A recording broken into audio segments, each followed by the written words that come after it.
Good afternoon, and thank you for attending the afternoon plenary. I will be the moderator for this session, and I am very pleased and honored to introduce our speakers this afternoon. My name is Dr. Jose Leon. I am the Clinical Quality Manager for the National Center for Health and the Aging, and I will serve as your moderator for this session. I will go ahead and introduce our speakers for this plenary session. Our first speaker is Dr. Elena Rios. Dr. Rios serves as the President and CEO of the National Hispanic Medical Association. Dr. Rios also serves as President of NHMA's National Hispanic Health Foundation, affiliated with the Robert F. Wagner Graduate School of Public Service, New York University, to direct educational and research activities. Dr. Rios currently serves on the Campaign Against Obesity, Care First Blue Cross Blue Shield, and Dr. Rios earned her MS-PH at the UCLA School of Public Health in 1980, her MD at the UCLA School of Medicine in 1987, and completed her internal medicine residency at the Santa Clara Valley Medical Center in San Jose and the White Memorial Medical Center in East Los Angeles in 1990, and her NRSA Primary Care Research Fellowship at UCLA Division of General Internal Medicine in 1992.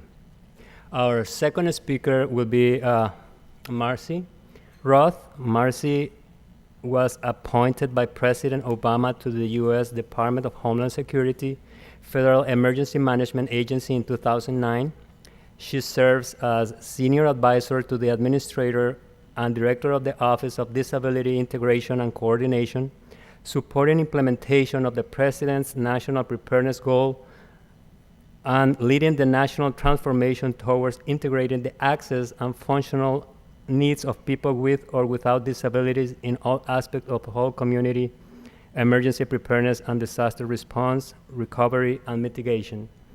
Ms. Roth joined FEMA after serving for over 20 years in senior leadership positions with national and international disability policy organizations. And our third speaker is Fadesola Adetosoy. Fadesola Adetosoy is the Public Affairs Manager for the Office of the National Coordinator for Health IT at the U.S. Department of Health and Human Services. As Public Affairs Manager, she leads communications and partnership efforts between the organization and stakeholders with interest in payment reform and new care delivery models. She serves as a senior advisor to ONC leadership on various health IT-related and policy issues. Fadesola currently co-chairs the Academy Health Disparities Interest Group and is a fellow with the Center for American Progress. She holds several degrees, including a Master's of Science degree in Health Policy, Graduate Certificate in Health Informatics, and a Bachelor of Science degree in Biological Anthropology from the George Washington University. Without further ado, we'll introduce Marthy. Dr. Elena Rios.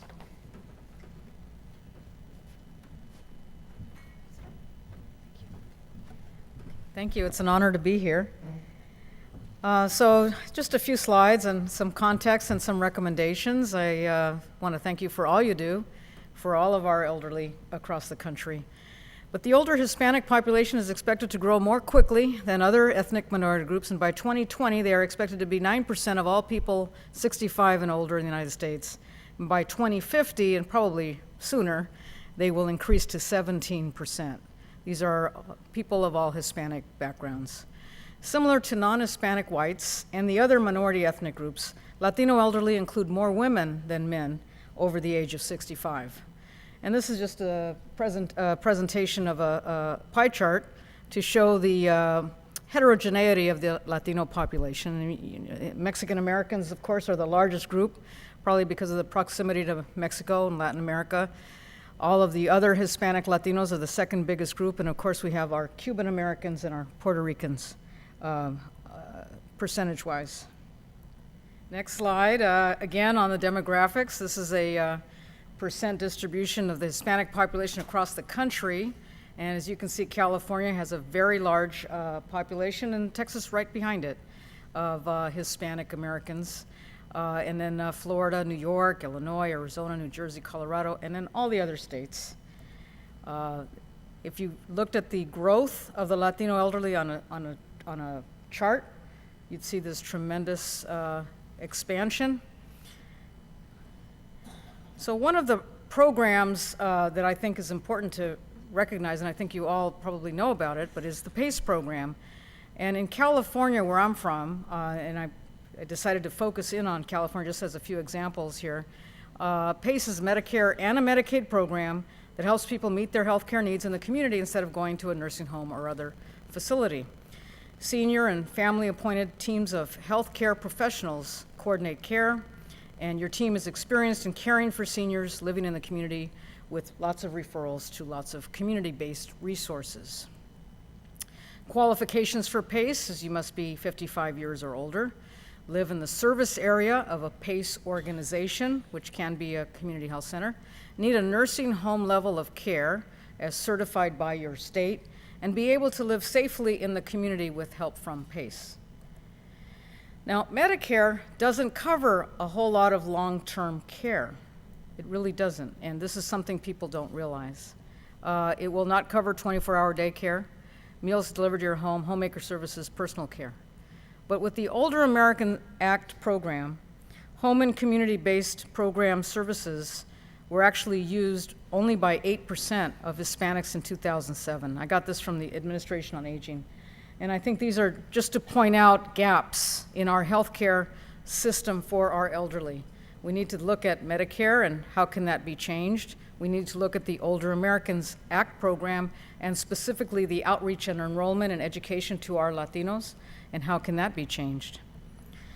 In terms of long-term care facts, again from the state of California, over 12 million people in the United States require long-term care. Nearly half of those requiring care are under 65 years of age, including 5.3 million working age adults, and this is probably for disability and other diseases. Women are disproportionately overrepresented. As I mentioned earlier, Americans are living longer. We have to think about all of these barriers. 2001, the life expectancy was 77 years compared to 75 just 10 years earlier. The number of California residents age 85 and older, those who are most likely to need extended care at home or in nursing homes, is likely to more than double by the year 2030, when the bulk of baby boomers will come of advanced age. So we're talking 25 years from now. In 2005, about 1.5 million Californians used long-term care services. That number is expected to skyrocket to 6.5 million Californians who will be age 65 and older by 2025. And nearly 1 million of those will be 85 and older. Nursing homes may not be the default standard for care, and many frail elderly will be cared for at home. And I would say with the Affordable Care Act and the push for efficiencies of care and less hospital readmissions, it'll be much easier to keep people at home. Of the approximately 1.5 million Californians served by long-term care in 2005, 34% received care through home health agencies. 42% were evenly split between nursing homes and personal care services, and 12% lived in some form of residential care. So the cost of nursing home is another very important issue to deal with. Many people will use long-term care for an extended period of time, 1 year or more, especially in their last years of life when they are deemed to be more frail and needing more care. Nearly half, 45% of the people 65 years of age and older who go into a nursing home will spend between $94,900 for 1 year of care and $474,500, and this is in 2014 dollars, for almost 5 years of care, and nearly 12% of people will spend even more. This is just based on your national averages of nursing home care. Many people in nursing homes already experiencing high costs of long-term care in their own homes. And in California, a nursing home costs an average of $260 a day in 2014, and average statewide annual cost $94,900. So that's just the average. So barriers for Latino seniors, and this just the one slide of barriers, it's the limited English proficiency, low literacy levels, low educational attainment, especially in the elderly. Caregivers for personal services usually are family, friends, neighbors without payment. Including whole family and helping senior make decisions is important. It can be a barrier because there's too many people to deal with. You need to think of having a communicator who is the point person of contact. And caregiver burden issues are incredible because so many people are involved in caregiving that aren't really being paid and are just more and more stress in the family or friends. Chronic diseases, behavioral health, dementia. We're seeing even more of that, and Alzheimer's. Lack of understanding of Medicaid eligibility, which could pay for long-term care if they were eligible, and for Medicare Advantage, which is your HMO Medicare that does cover more home health care services, and public programs. Any type of community-based services that are in your communities that are people just don't have a handle on this. Lack of knowledge of long-term care in general, benefits, services, financing, insurance. So the recommendations for change, just some of the, very highlights. Really, the Affordable Care Act needs to focus on long-term care changes among the insurance agency. If there's so many other insurance rules being changed, why not look at long-term care now? Long-term care financing of education, long-term care financing, just like loan programs, and we were thinking in terms of student loan programs, which is in the news right now, it's a hot topic. There really is a need for financing for families, and way beyond just selling your house. Family caregivers should be covered by insurance as they are by Medicaid. Meals to home, elderly lawyers, medical supply stores, home health providers need to all have bilingual, culturally appropriate staff, especially in the high, densely populated Spanish-speaking areas.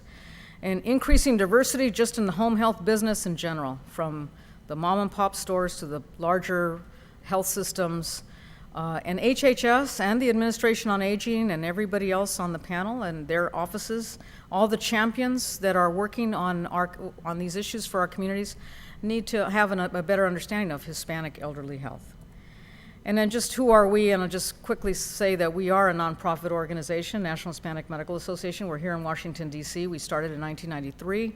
We're a 501c6. Our mission really is to empower Hispanic physicians who have knowledge and local expertise to come to Washington and testify to Congress, to just be advisors to our public government programs. And we're nominating our members all the time. We also established a foundation affiliated with NYU's Wagner Graduate School of Public Service in 2002. We just serve as a resource, and we do leadership training, and we provide networking opportunities for our members. And primarily our resources by the nomination process, as I mentioned. In our leadership development, we have a leadership program for doctors that are mid-career doctors who want to give back through public service, who may not want to take a full-time job, but that's where the nominations come in.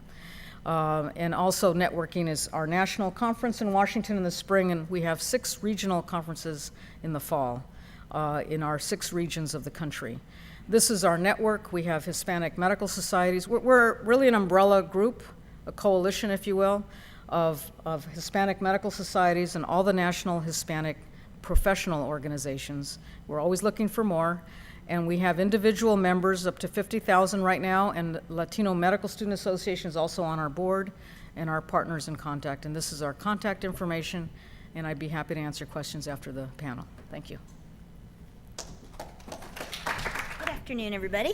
Good afternoon. I'm Marcy Roth, and I'm the director of FEMA's Office of Disability Integration and Coordination.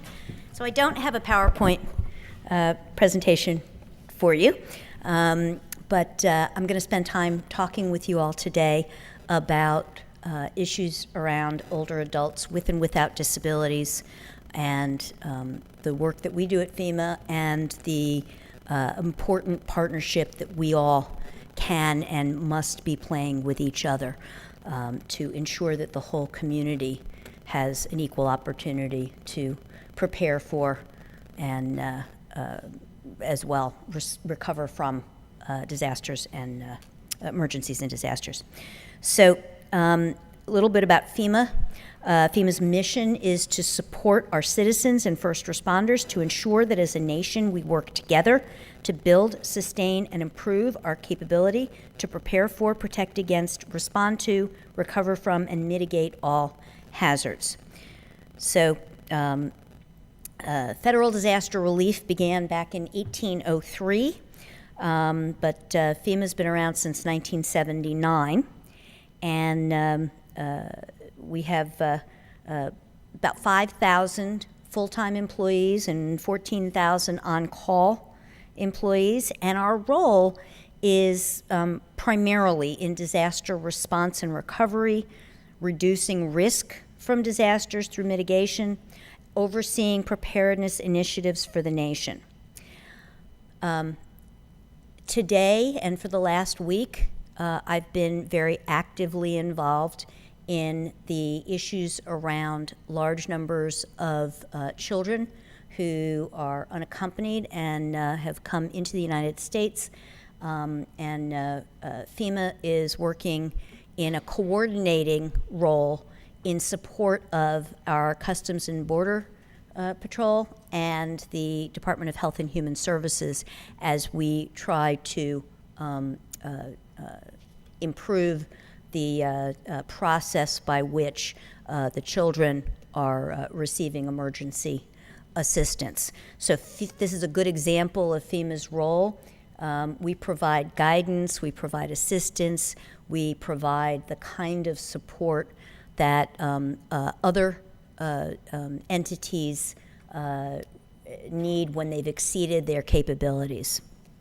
So typically we get involved when a state feels as though they may or have exceeded their capabilities, either with the onset of a potential disaster like a hurricane where we might have some notice, or after something for which we've had no notice, like an earthquake or a tornado, for example. So at the point at which the state requests our assistance and the president declares a disaster, that's the point at which FEMA would get involved. So we do many things as a part of this support that we provide to other entities. But what I think is critical to the time spent together today is that the role of my office, the Office of Disability Integration and Coordination, is we're responsible for ensuring that the access and functional needs and requirements of individuals with disabilities and others who also have access and functional needs are being properly included and addressed in all aspects of emergency preparedness, disaster response, recovery, and mitigation. So what that means is that we've been moving away from the sort of old school way of doing things, which was to sort of think about lots of people as having special needs, and rather thinking in terms of what are the access and functional needs of the whole community so that people can maintain their health, their safety, and their independence. As we all know, many older adults don't identify as having a disability. But when we do an adequate job of addressing access from a universal accessibility perspective, and when we think in terms of people's ability to maintain their function, then many, many people are able to, again, maintain their health, their safety, and their independence. So the role of my office is not to handle disability issues or to handle the issues affecting older adults or children, as I was describing earlier, but rather our motto is to bake it in, not layer it on. So we want to be part of the recipe, part of the cake. We don't want to be the fancy icing on top. And so over the period of about the last 5 years, we started with one disability coordinator as required by the Post-Katrina Emergency Management Reform Act. We now have a team of 75 disability integration advisors who deploy across the country. We've had over 70 deployments, and our role is to provide that guidance to ensure that the access and functional needs of the whole community are baked in throughout what everybody else is doing. So there's lots of talk in the National Preparedness Goal and in the work that many of us are doing around whole community. And at the heart of what we're all doing is we acknowledge that there is no way that the government, there is no way that emergency managers are going to be able to handle, take care of, respond to the needs in local communities during emergencies and disasters. We have a saying, all disasters are local, and it's really the local folks in the immediate community who are the ones who help each other in the immediate aftermath of a disaster. And so as we think about the needs of older adults, we need to be really sure that folks have the information that they need in order to be able to take the steps that they need to take for their own personal safety, the safety of their family, the safety in their neighborhood, and in their local community. And if we continue to see older adults as a liability to that process, then we're really missing an opportunity to engage the whole community, including people who may have a tremendous amount of experience and knowledge and wisdom and resources as part of the emergency management team. So what does that mean? Well, that means that we need to provide equal access to all preparedness activities and to recovery activities without discrimination. It means that we need to be meeting the access and functional needs of individuals, and that we are consistently and actively engaging the whole community. So when we think in terms of the engagement of older adults, we need to be thinking in terms of what is going to make that functionally possible. So we need to be cognizant of the fact that many older adults are going to need a physically accessible environment in order to be able to attend the meeting or to have the discussion or to get the training or to prepare themselves for what it is that they're going to need to do for their own personal preparedness, and then potentially to be able to support others around them as well. So physical access, program access. Our programs need to be developed in ways that people can sort of see themselves as part of the equation. If we portray emergency preparedness as something that older adults can't participate in, or it's too hard, or there's too many, it's too expensive, or it's somebody else's responsibility, then we're setting up a dynamic that really minimizes the potential for people seeing themselves as a part of that. And then as well, we need to make sure that effective communication access is baked in every step of the way. So whether that's people who are deaf or hard of hearing, whether that's people who are blind or have low vision, people with limited English proficiency, people who have a variety of cognitive, intellectual, mental health needs, information has to be accessible to be actionable. And so as we provide information to older adults in the settings that you see them in very often, if we're going to engage folks in their own personal preparedness and in community preparedness as well, we need to be looking at how do we do this in a way that really does provide for that physical program and effective communication access. So we welcome the opportunity, and we have folks out across the country who we want to make sure that we're partnering with the folks that you all are working with, so that we are in fact building that whole community capacity. And so we welcome the opportunity to talk with you all and to brainstorm around how we can best partner as a part of the whole community. Much more I'd love to be talking with you about, but I want to just leave it at that for now, and then we'll have an opportunity for some questions and answers. Thank you.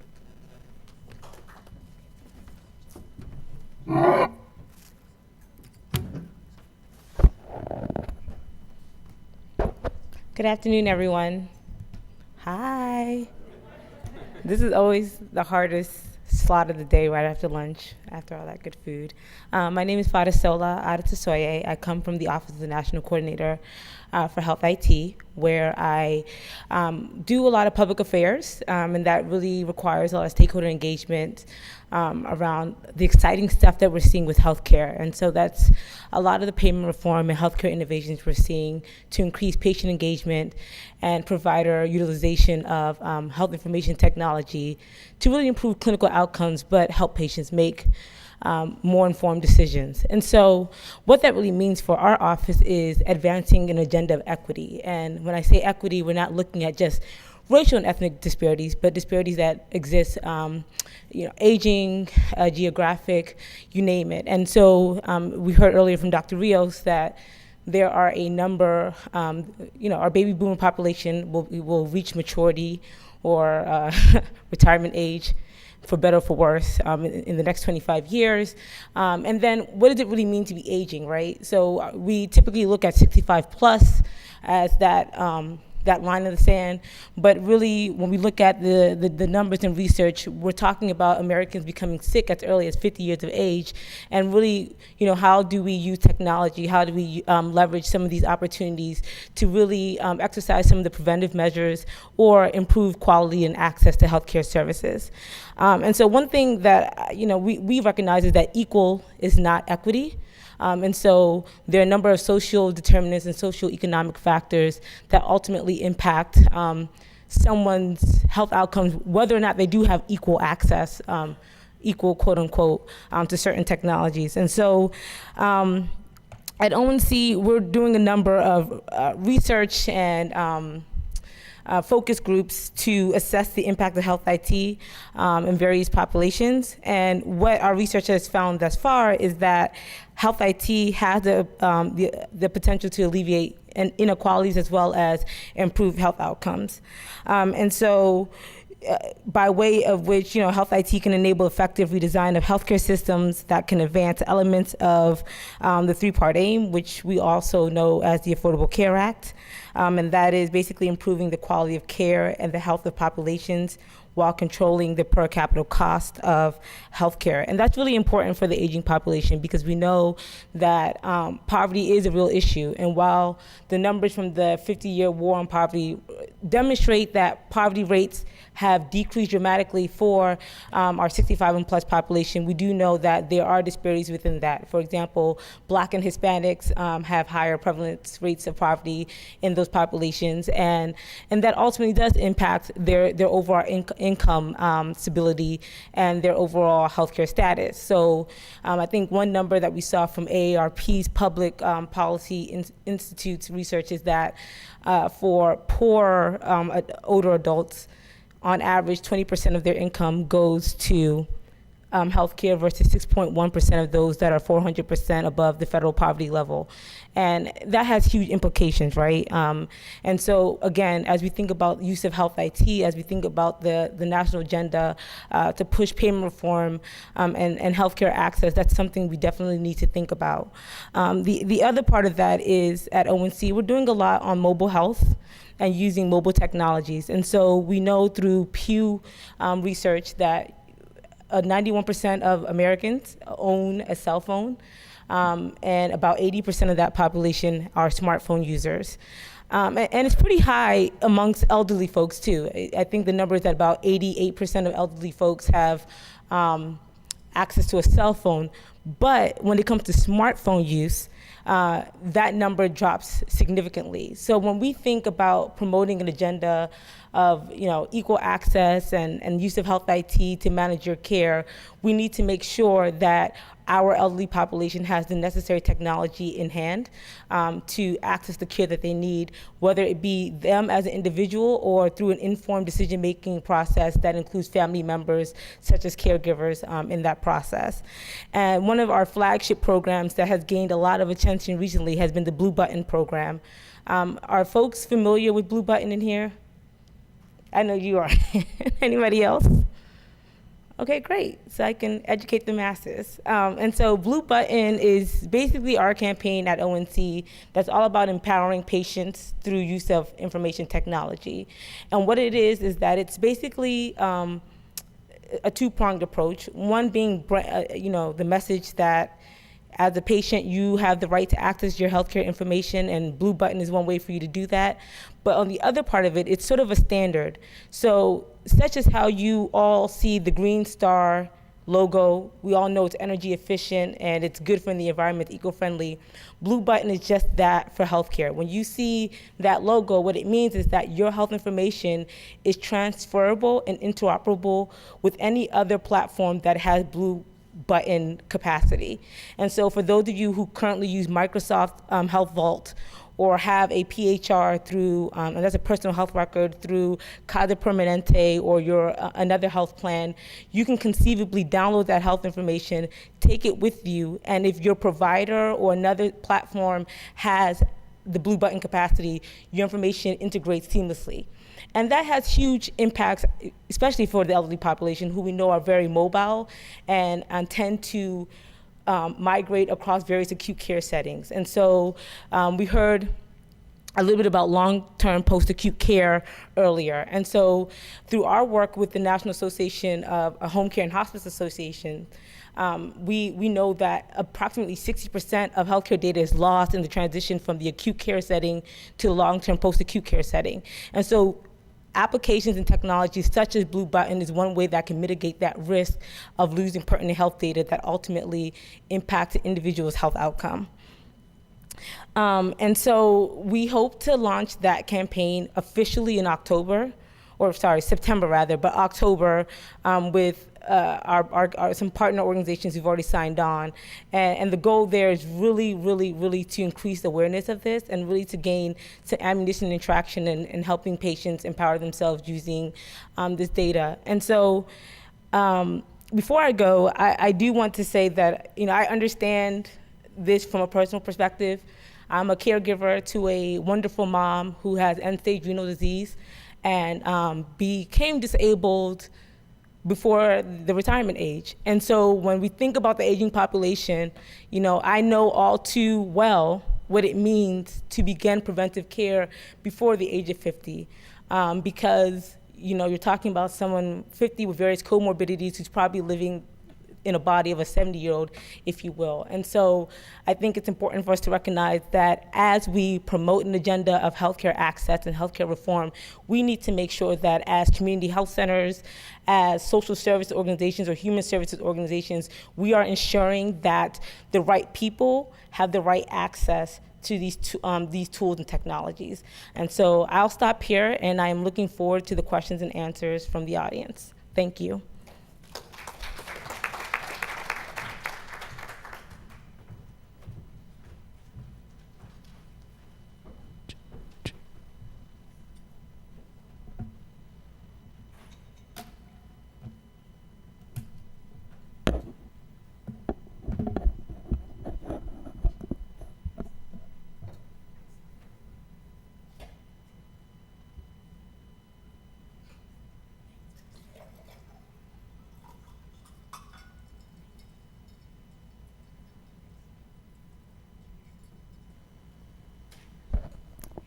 Thank you very much, Dr. Rios, Marcy, and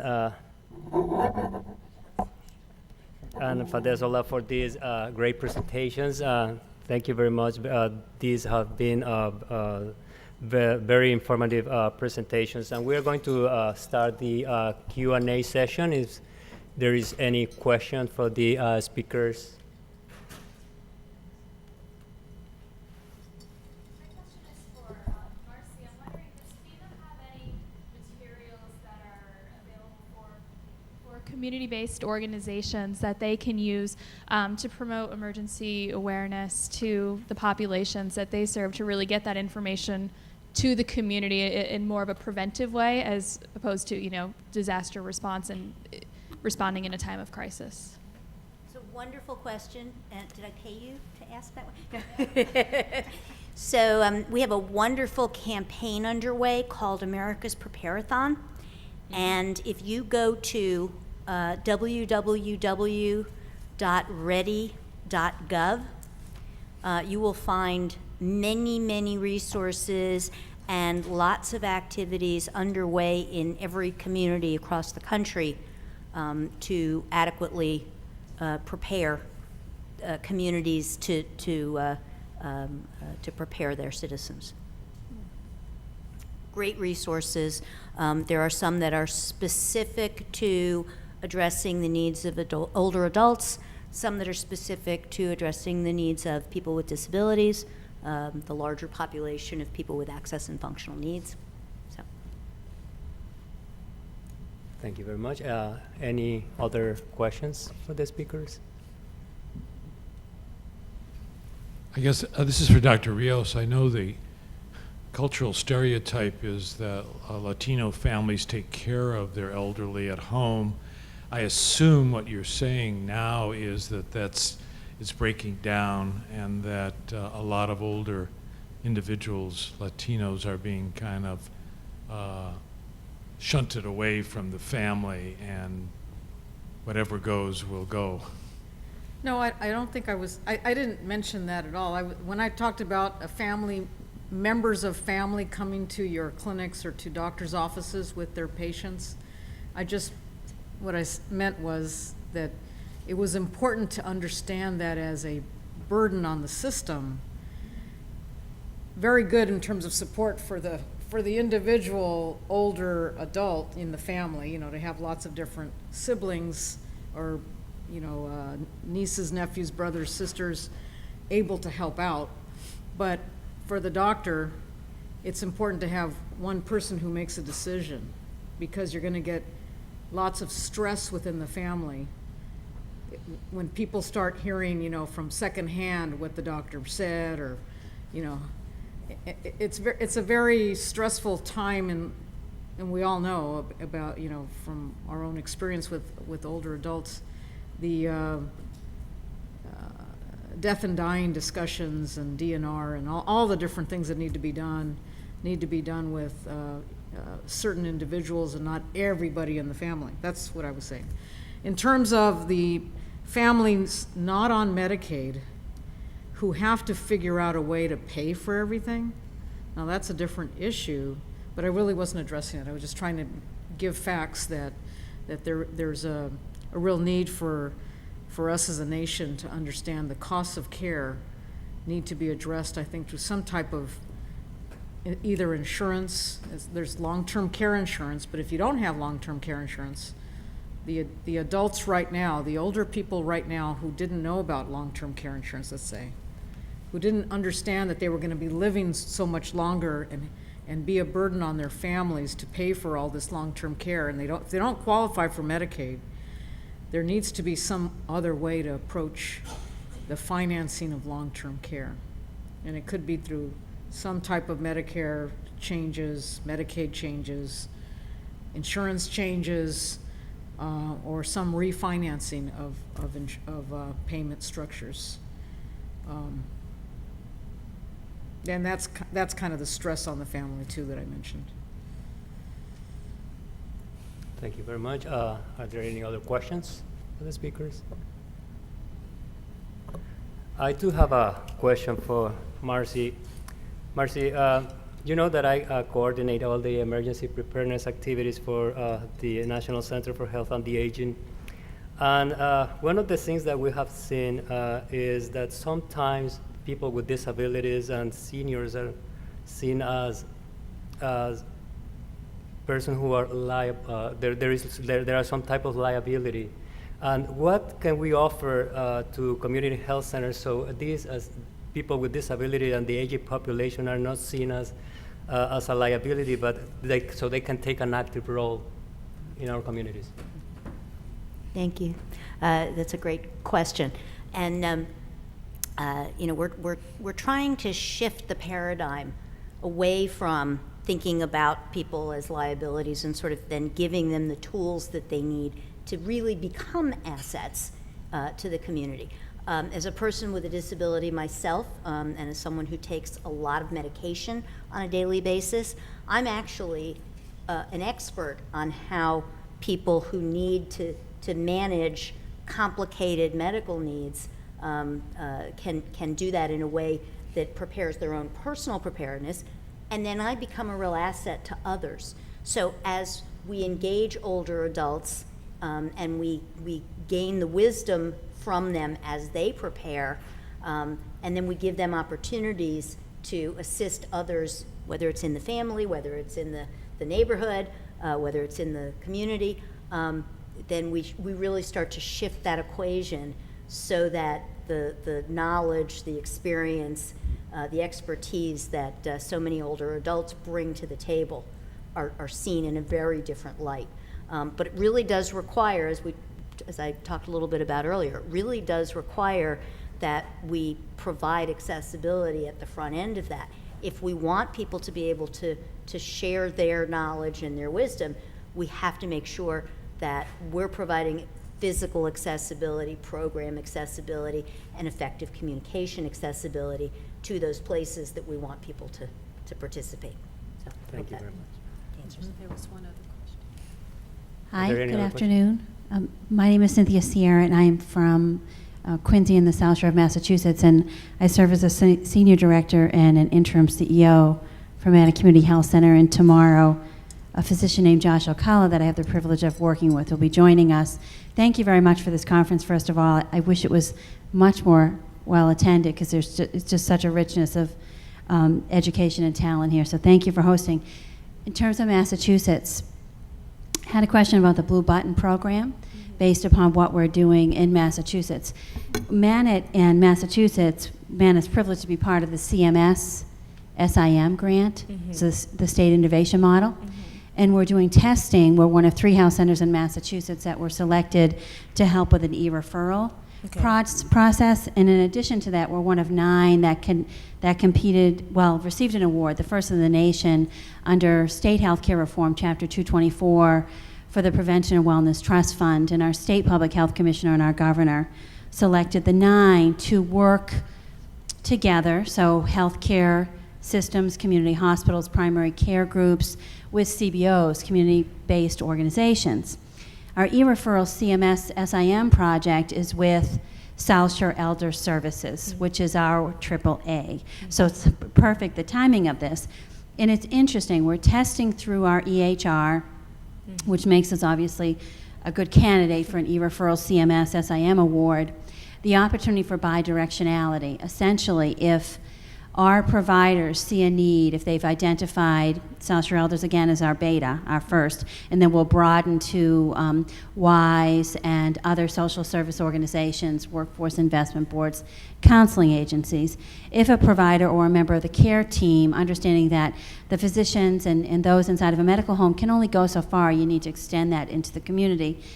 Falls prevention, home modification, there's an electronic mechanism that's generating a referral to the aging access point. And from there, a member of their staff is electronically picking up that referral, and then also with fields that we've created, sending back the appropriate information to the primary care physician team, so that there's this sense of cross-pollination, but also care coordination and optimization, and lots of opportunities to that triple aim of sort of better health and lower costs and higher quality, doing all of that and then some. So I wondered if there's any infrastructure inside of this Blue Button that I'm not familiar with that sort of resonates with the precepts of e-referral in Massachusetts and the CMS SIM. Sorry. Yeah. Certainly. And so you all are already doing it. It sounds like you already are very interoperable. I think the piece there is how is that information now getting to the patient? or how is the patient now able to take the information from the primary care visit, from the social services agency, and able to store that in maybe their personal health care record or some entity or medium, so that if patient A was to travel outside of Massachusetts, all that information is housed in one place, and they have it accessible at their fingertips to provide that information to the next provider or to the next caseworker. And so that's how we're seeing Blue Button being implemented right now. So, for example, Walgreens was, I think, the most recent partner that has signed on to that, so that now patients can do the medical reconciliation. And we know for aging populations or those that frequent various urgent care centers, we never know what medication they're on. And so having that information stored or accessible to them via Blue Button to take then to a primary care physician to then inform their e-referral or the next care visit is something, is one way we're seeing, is one of the use case scenarios for Blue Button. The other part of that is immunizations, which is very important. And so states like Indiana and Washington have implemented Blue Button so that parents and their children have the information from their state immunization registry to take to their providers. And in the case of Massachusetts, I think Massachusetts is a fairly advanced state. And the other part of that is, not all EHRs have Blue Button capability. And so I think that's the other sort of disadvantage and advantage of the current technology. So. Thank you very much. Is there any other question? No? Well, I just have one more question, and this question is for Dr. Rios. Dr. Rios, you mentioned some of the barriers to care that the Latino population faces. My question for you is, how can community health centers serving senior Latinos can address these barriers to care? Well, I think community health centers are model programs in the Latino communities where they have large numbers of Latinos. So I think perhaps having, and I know this exists through HRSA, for example, the cross communication in collaboratives where you have learning systems based on disease, let's say, on asthma or on diabetes.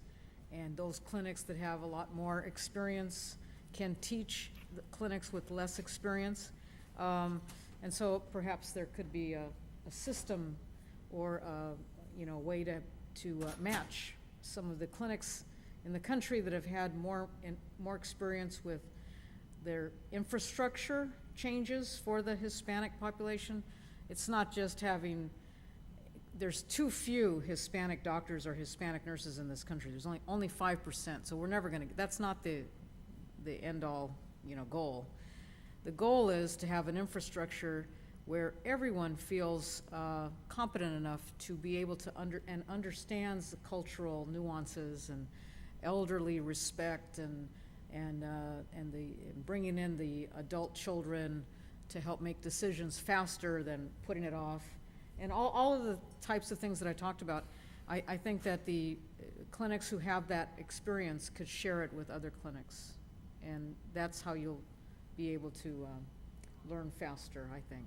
Those learning collaboratives approach. Can I chime in there too?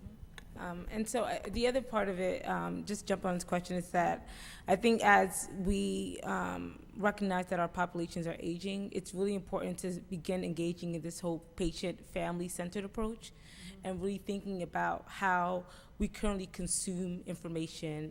And so one of the things that I think community health centers would be great at is somehow digitizing social services and human services resources for aging populations. So I think one of the cool apps that I've started to use is Purple Binder, that provides all the social services that are available to you, whether you're Medicaid or uninsured. And I think it's really helpful because in my mom's case, for example, I learned baptism by fire. I never knew if you were Medicaid, you would qualify for certain adult day centers. And in the adult day centers, they do the physical therapy, they do everything. And I was like, oh my God, one-stop shop. Just drop my mom off there and come get her after work. And so things like that. The other thing is cultural competency. We in the federal government have been talking about this thing for decades, and we still haven't figured out a way to implement it correctly within healthcare. I think about my experience in the aviation industry, in the banking industry. No one looks at me and says, well, you're a almost 30 black girl, so we're going to treat you like this. No, I think, so, the way the concierge medicine is sort of set up already within the community health center setting is something that we need to figure out how to amplify across the healthcare setting, and I certainly think that that's definitely a role community health centers can play. And so I just wanted to put that out there. Thank you very much. Thank you. I do have time for one more question.